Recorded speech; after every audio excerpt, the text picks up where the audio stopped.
بسم اللہ الرحمن الرحیم۔ ہم بستری کے دوران جو عورت خاموشی سے لیٹی رہے تو سمجھ جانا ان عورتوں کے راز۔ محترم ناظرین، دو لوگوں سے نہیں جیا جا سکتا، ایک وہ عورت جو حیادار نہ ہو اور ایک وہ مرد جو وفادار نہ ہو۔ جب بے وفائی ثابت ہو جائے تو یہ انتظار خود بخود ختم ہو جاتا ہے۔ عورت کو ایک لمحے کے لیے بھی محبت کا احساس ملے تو وہ ایک لمحے میں ہی قید ہو جاتی ہے۔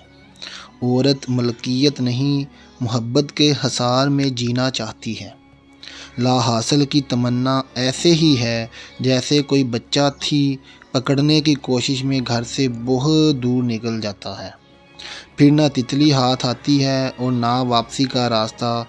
عورت کو اگر وقت، محبت اور عزت دی جائے تو وہ جان دے سکتی ہیں، مگر کبھی بے وفائی یا دھوکہ نہیں دے سکتی۔ سچی محبت ہی تو مشکل وقت میں ساتھ دیتی ہے۔ ہاتھ وہی چھوڑتے ہیں جو نبھانے کے قابل نہیں ہوتے۔ خوشی کے کچھ پل چرا لینے کا نام زندگی ہے۔ پہلے لوگ آپ کا متبادل ڈھونڈیں گے، پھر آپ کے متبادل کا متبادل، اور قصوروار بھی آپ ہی ٹھہریں گے۔ محبت کی کمی جوانی پر بڑھاپے کی مہر لگا دیتی ہے۔ اعتبار روح کی طرح ہوتا ہے، ایک دفعہ چلا جائے تو واپس نہیں آتا۔ لوگوں کو حق بات بھی وہ پسند ہے جو ان کے حق میں ہو۔ وقت اور سمجھ ایک سوت خوش قسمت لوگوں کو ہی ملتی ہے، کیونکہ اکثر وقت پر سمجھ نہیں ہوتی اور سمجھانے تک وقت نہیں رہتا۔ عورت کو متاثر کرنا بہت آسان ہے، وہ غیر مرد سے ملنے والی ذرا سی محبت، عزت اور احساس سے ہی اس کے عشق میں مبتلا ہو جاتی ہے۔ ہم بستری کے وقت اگر عورت خاموشی سے نیچے لیٹی رہے تو سمجھ جاؤ کہ وہ اس عمل سے ناخوش ہے اور لطف اندوز بھی ہو رہی ہے۔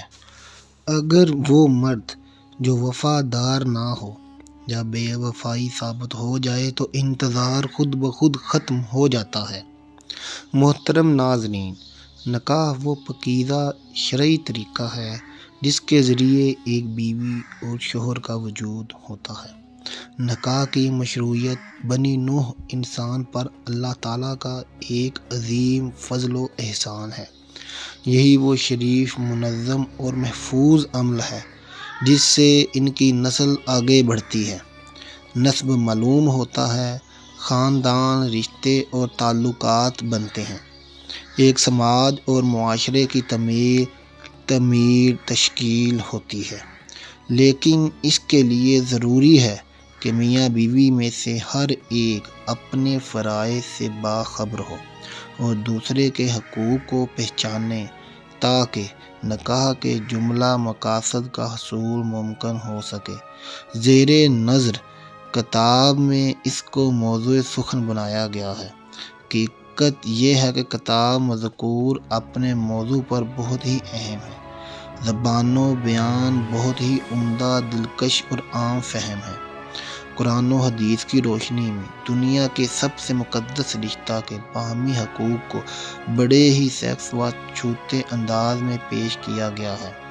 ظلمت و تیرگی کے اس عہد میں، جہاں نکاح جیسے مقدس پاکیزہ رشتے کو کسی کھلونے سے زیادہ اہمیت نہیں دی جاتی، اور جہاں میاں بیوی کے حقوق کی پامالی ایک عام بات بن چکی ہے، اللہ تعالی ہم سب کو شریعت کے مطابق زندگی بسر کرنے کی توفیق عطا فرمائے اور ہمارا خاتمہ ایمان پر فرمائے اور ہم سب کی کمی و پیشی معاف فرمائے۔ تمام دوست نماز کا اہتمام لازمی کریں۔ نماز کی فضیلت کیا ہے؟ نماز ادا کرنے کی اہمیت و فضیلت کا اندازہ اس سے لگایا جا سکتا ہے کہ قرآن مجید میں تقریباً 700 مقامات پر نماز کا ذکر آیا ہے۔ درج ذیل احادیث مبارکہ میں نماز کی فضیلت بیان کی گئی ہے۔ اور نماز قائم رکھو، زکوٰۃ دیا کرو اور رکوع کرنے والوں کے ساتھ مل کر رکوع کیا کرو۔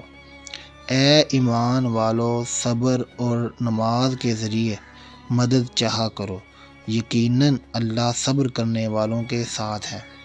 بے شک جو لوگ ایمان لائے اور انہوں نے نیک اعمال کیے اور نماز قائم رکھی اور زکوٰۃ دیتے رہے، ان کے لیے ان کے رب کے پاس ان کا اجر ہے، اور ان پر آخرت میں نہ کوئی خوف ہوگا اور نہ وہ رنجیدہ ہوں گے۔ اس کے علاوہ کثیر احادیث مبارکہ میں فضیلت نماز بیان کی گئی ہے، اور نماز ادا نہ کرنے پر وعید آئی ہے۔ نیز نماز کی جملہ تفصیلات بھی ہمیں احادیث میں ہی ملتی ہیں۔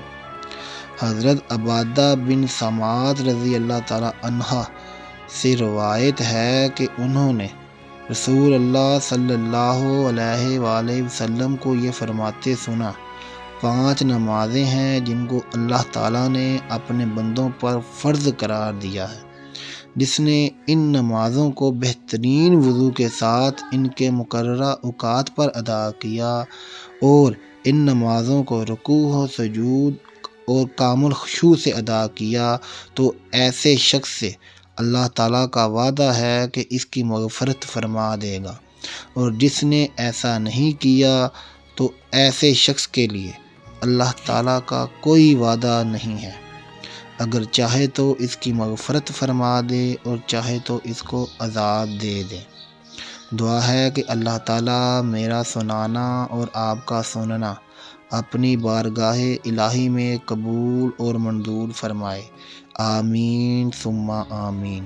تمام دوستوں سے ریکویسٹ ہے کہ ان باکس میں آمین لکھ کر ہماری حوصلہ افزائی کریں۔ بہت شکریہ۔